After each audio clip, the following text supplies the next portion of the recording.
Mga kabrigada, Senator Cayetano naman pinag-iingat ang kanyang mga kapwa Senator Judge sa pagdedesisyon na ibasura ang impeachment trial laban kay VP Sara. Brigada Ann Cortez, ibrigada mo. Brigada Live Report.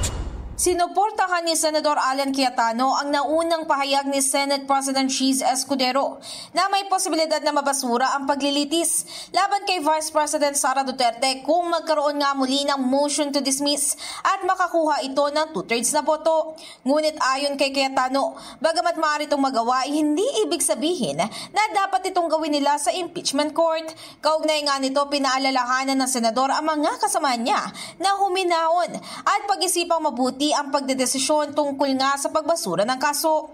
Anya, imbis na ito ay pagtuunan, ay magandang alamin at himayin muna nila kung nagkaroon nga ba ng paglabag sa konstitusyon ang inihaing articles of impeachment mula sa Kamara.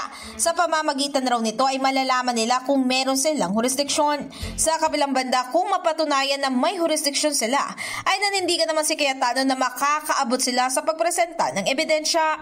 Pagpapaliwanag niya, hindi kasi maring unahin ang pagpapakita ng ebidensya bago nga tignan kung may jurisdiction sila dito.